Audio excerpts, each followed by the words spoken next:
Yo, it's your boy, PraviMVP, and today we diving into the world of starting five to expose these high rep cone players who think offense is all they need. I'm talking about those randoms out here rocking luxury builds with no defense, off balling, leaking out, getting cooked when you make them actually play defense. But don't worry, I brought out Snag Mahomes build to show them how the real team basketball works, featuring new raw, uncut footage, practicing what I preach, giving these cones the beats, no Dre. I have a 5 for 5 pack. Five reasons why. 5 reasons why they do it, and 5 reasons why people shouldn't be making these cone builds without set squads. So let's get into it. First, we start with the why. Number one, they prioritize an offense for quick stats and highlights. Why they do it? It's the high offensive builds allow players to dominate scoring charts and look impressive, aiming to hit flashy three-pointers, dunk on defenders, and show off highlight plays for clout or rep grinding. This is especially appealing in modes like starting five, where the individual performance can boost their ego and they got basically complete team control. These dudes is in here straight up ducking smoke. Most people who run with these luxury builds, who run around with set squads, and they like point guards, they come in and they hide in zones in these other modes like rec, proving grounds and stuff. If you want to get your revenge, they are in these starting five modes, just like as you see in these videos, hiding. A lot of these dudes, when I walked out, they are vet ones, vet twos, and stuff like that. These are high rep players in these videos, and they are getting smoked. The downside, they often ignore defensive stats completely, opting for low defensive attributes, which makes them liabilities when matched against balanced players. Their reliance on scoring alone makes them predictable and beatable when faced with structured gameplay. Number two, exploiting gameplay mechanics. Why they do it? These players rely on off balling and leaking out because the game's mechanics often favor transition scoring over half court sets. By avoiding defense, they position themselves for easy fast break opportunities. And that's what they do in this mode like crazy. Like I said, I came into this mode prior to really learning how they playing in here. I'm trying to play on my guard and actually guard ball. I even ran into YouTubers like, I'm thinking we got respect out here, we're gonna guard each other, and then no, they hide off ball on these little specialty builds, mostly 5'9", 6'3s, etc. They might have a steal, that's it, and they just hide off ball and leak out, and then they cook you on offense or your players. That's why you see me with Boston, because I was trying to use Dallas at first, not understanding people only using really like three teams in here: the Spurs, the Celtics, and the Lakers. And that's mostly the Lakers. Like, I let teams pick first. They pick the Lakers damn near every single time. And then so I'm like, okay, I know it's either Boston or the Lakers or the Spurs, because I tried to use Dallas, but all they do is abuse screens on Kyrie or Luka, and they just run to the other side of the court if it's Luka trying to guard it and he's too slow, or Kyrie falling on the ground and they shoot, and that's all they do. So you can't even use them. That's why I'm using Boston. Of course, I'm Dallas to death, but hey, in the video game, they got Boston is a way better fit for Snag Mahomes. Now, on the downside, this exploit only works when the other team isn't disciplined. Once you punish their off-balling in their deliberate plays, such as spreading the floor or backdoor cuts, they lose their edge. If they can't create fast break opportunities, their entire strategy collapse. Number three, lack of defensive skill and awareness. Many players lack the understanding or effort to play proper defense. They rely on these off-ball tactics to avoid having to make rotations, contest shots, or read plays, leaving the dirty work to their AI teammates. That's why a lot of these high-rep players, they're running into starting five, because it doesn't give you more rep than if you win in the rec. And I can tell you that from my experience being in here playing. When I win in the rec and win player of the game against these real users with other users, you get more rep. They are in here and starting five. Now you do get it's easier to get games back to back to back and like stack it up, because a lot of people quit. So I can see why it is easier to get rep, because you get a lot of games where you ain't even got to play nothing but just percentage of the first quarter. As you will see as you look through these videos, I think I got 4 videos in here, and if you look through, a lot of people just quit. Now, see, when they force to guard active players or respond to well-run plays, they struggle. They can't stop off-ball movement, cuts, or structured plays like floppies. Their lack of IQ shows in blown assignments and mismatches, especially when you involve AI players or set screens to free up the shooters. There's nothing they're gonna do. You're gonna see plenty of times where dudes are out here completely lost, just like cones, don't know what they're doing. I could stand there with the ball in my hand and just stand there and then call for their man to cut, and they will just be still standing there while they men didn't cut, and then they finally realize they men didn't cut and they give up buckets. They have very low defensive awareness because they used to depending on their teammates to do all the work. And then even when they in starting five, they do the same thing. If they getting beat, they try to hurry up and call zones to cover up their lack of defense, and then they just giving up wide open threes. You're gonna see that as well. Number 4, dependence on a one-dimensional tactic. See, these players lean on predictable, repetitive tactics like jacking up threes, spamming rim runs against easy to execute, often work against weaker and unprepared opponents. Like I said, I was unprepared initially coming into starting five because of the play style that's going on in here, which is a lot of, like I said, it's plenty of off ball. And then it's like specialty offensive builds. And I didn't know how to use my teammates and everything. But once you know how to use your teammates and stuff like that, it's over with. They have no ability to really do anything. And they're horrible at guarding anybody on the floor. They be trying to hide themselves any way that they can.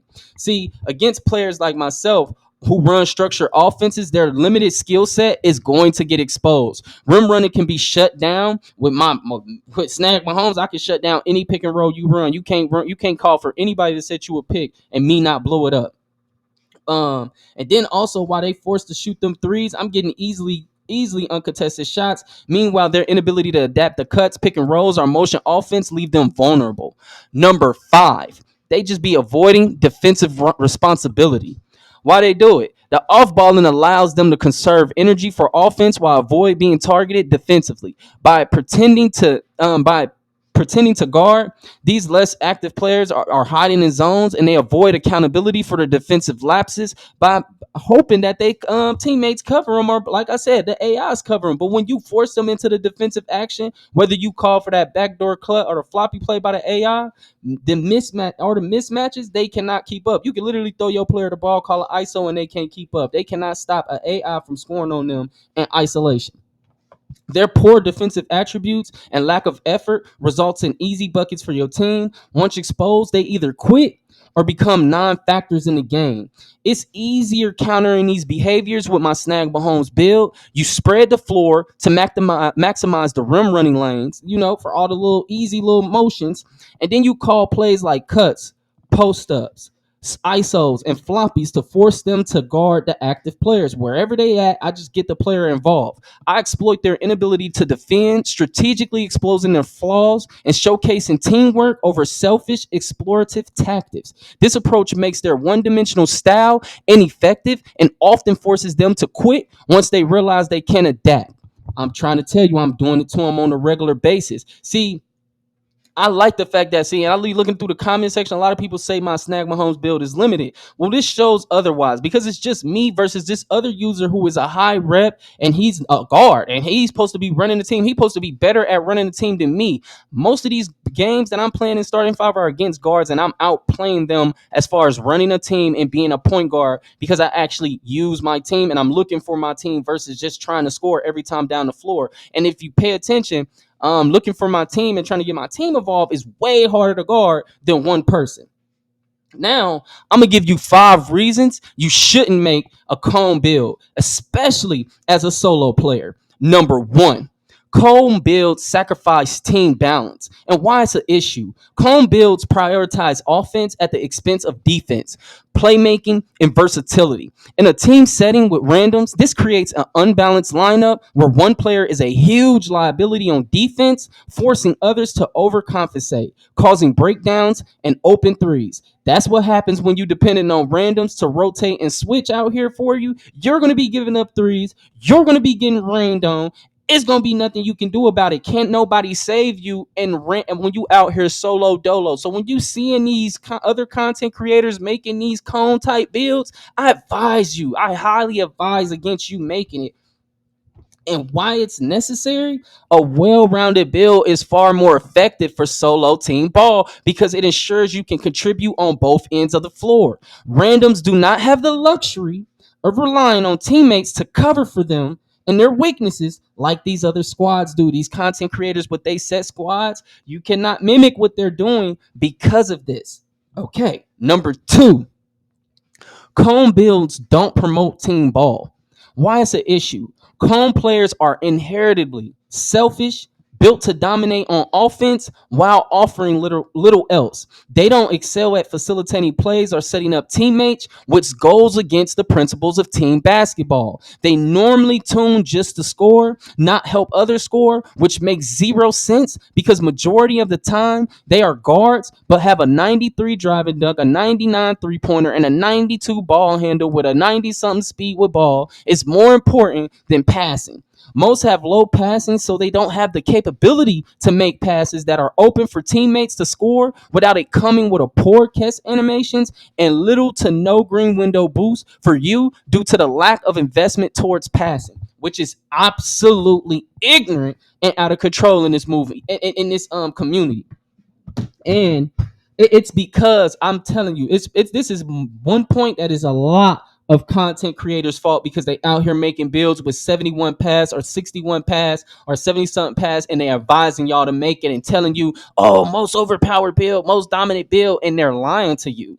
That is not overpowered. If you're out here with randoms and then you gonna come out here with this low pass and build, okay, you gotta understand that randoms are gonna double team. They're gonna try to go for steals and stuff like that. So if you think you're gonna come out here and just score, and then they're gonna trap you, and then as soon as you pass, you're throwing Stevies, you're throwing hella turnovers. People gotta look at their assist to turnover ratios out here. People turning over the ball out of control because they're not putting up their pass accuracy. Just having high ball handle is not one thing that prevents turnovers. It's pass accuracy too. Stop taking their ignorant ass advice, making these builds that only work when you have a team around you to help it work. Ain't these randoms out here? They're not gonna help you make your build work, bro. That's on your own. Your build should be optimal to be able to work with no matter who you playing with. Why it's necessary? If your goal is to play team oriented basketball, a balanced build with solid defense and playmaking capabilities is far more effective. As you've seen with my Snag Mahomes build, a true team player that can control the offense and create easy opportunities for others, much like Jokic does in real life. I can dominate without scoring. I do not. People think scoring is everything. What about points accounted for? We don't care about that no more. We don't even understand that stat. You don't care that a person can sit up here and get 20 assists. Who's the person? Who's the architect of the offense? I am going to be player of the game with the 20 rebounds, 20 assists, and a block, and all the stellar defense around the room. That person is going to win player of the game. They're going to be like, bro, he was dominating. Number 3, cone builds are unsustainable for solo play. Why it's an issue? Cone builds are designed for luxury, not survival. They thrive in organized squads where teammates compensate for the deficiencies. In random matchmaking, they are exposed for what they are: one dimensional, and incapable of adapting to different play styles. Why it's necessary? In solo play, versatility is king. A cone player can't survive the chaos of randoms because they lack the tools to adjust when their offense isn't working. RNG. My video proves this point by showing how these builds fall apart under pressure from strategic team play.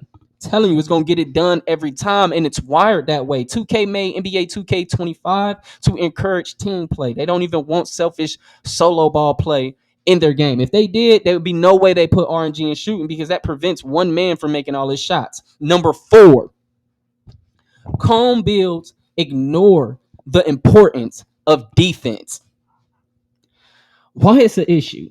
Defense wins games, but cone builds completely neglected. These players off ball to avoid being targeted defensively, or they hide in zones, and when forced to guard, they get exposed by cuts, pick and rolls, or even AI actions. These the same players in modes that all real users are way more dependent. Soon as they get in the modes with real users, I'm telling you, they the ones that's way more dependent on.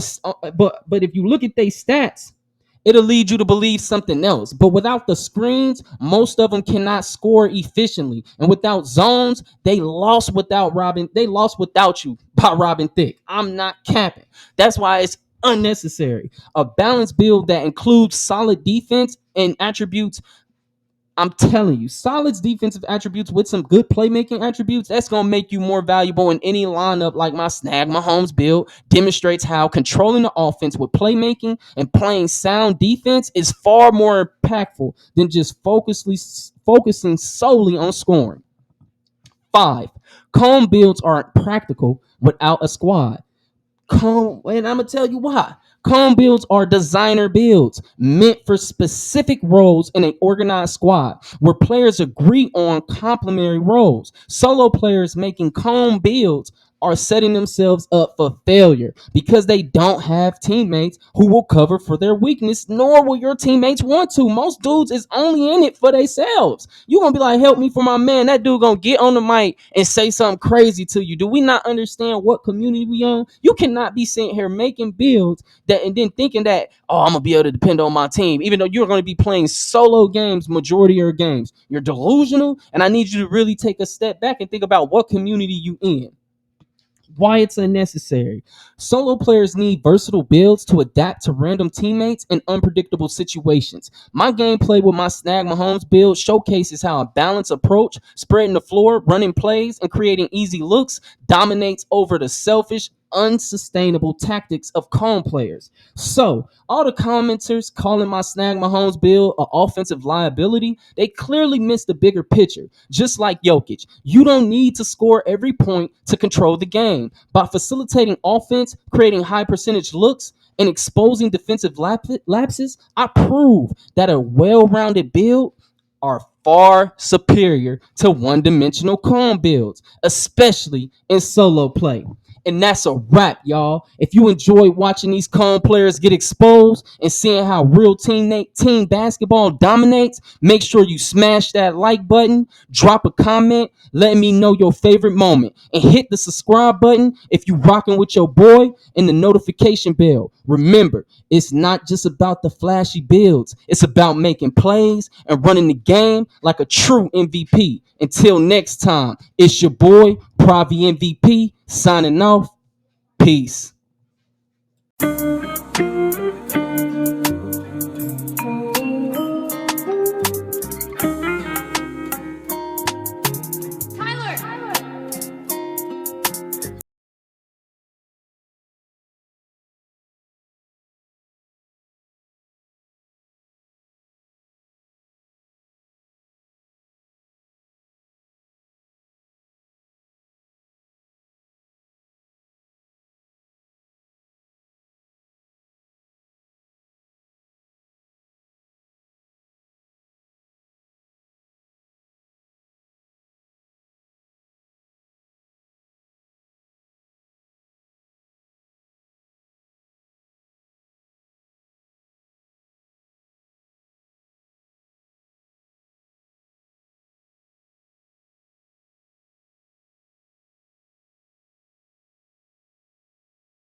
Doctor.